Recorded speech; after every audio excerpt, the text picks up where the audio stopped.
মাসখানেক পর মা সন্তান সম্ভবা হলেন। তার বাড়ি থেকে বেরোনো একেবারেই বন্ধ হয়ে গেল।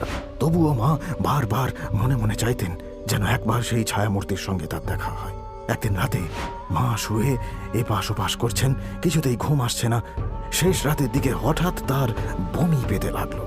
পোয়াতি মায়েদের অমন হয়, তাই মা দরজা খুলে বাইরে গিয়ে উঠোনের একপাশে বসে বমি করার চেষ্টা করছিলেন।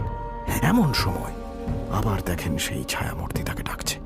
আবার যেন মা সম্মোহিতের মতন হেঁটে চললেন তার পিছন পিছন।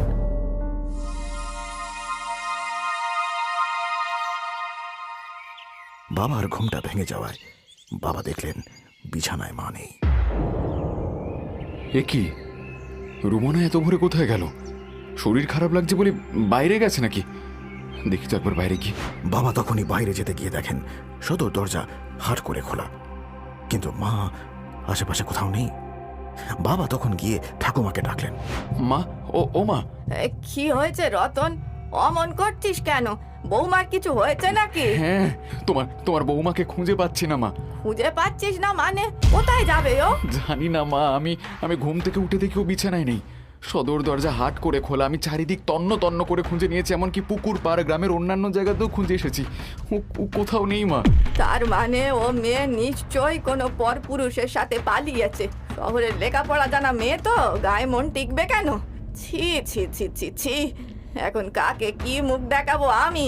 পালালি তো পালালি, শেষে অমন পোয়াতি অবস্থায় পালালি। উফ, এসব কি বলছো তুমি মা? রুমনা ওই ধরনের মেয়ে নয়। আমার ভয় হচ্ছে ওর কোনো বিপদ হলো না তো। বিপদ আবার কি? নিজে সদর দর খুলে বেরিয়ে গেছে।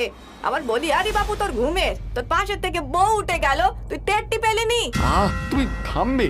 আমি বরং গ্রামের লোক নিয়ে ওই জঙ্গলের দিকটা একবার দেখে আসি। তুমি বাড়িতেই থাকো। যা যা, তাই যা, পুরো গ্রাম জানুক চৌধুরী বংশের বউ পরপুরুষের হাত ধরে পালিয়েছে। ছি ছি ছি ছি ছি, এই ছিল কপালে ভগবান। ঠাকুমার কথায় কান না দিয়ে বাবা সোজা চলে গেলেন গ্রামের শেষ প্রান্তে জঙ্গলের দিকে। জঙ্গলে কিছুটা ঢোকার পরেই বাবা দেখেন একটা বড় অসত্য গাছের নিচে মা অজ্ঞান হয়ে পড়ে আছেন। সেখানে গিয়ে অনেক কষ্টে মায়ের জ্ঞান ফেরান তিনি।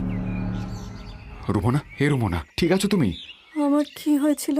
আমি কোথায়? সেটাই তো আমি জিজ্ঞেস করছি। এই জঙ্গলের মাঝে তুমি কি করছো?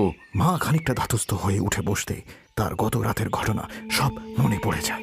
মা তখন বলেন, গতকাল রাতে আমার খুব বমি পাচ্ছিল বলে আমি বাইরে বেরিয়েছিলাম। তারপর দেখি সেই ছায়ামূর্তি আমায় আবার ডাকছে।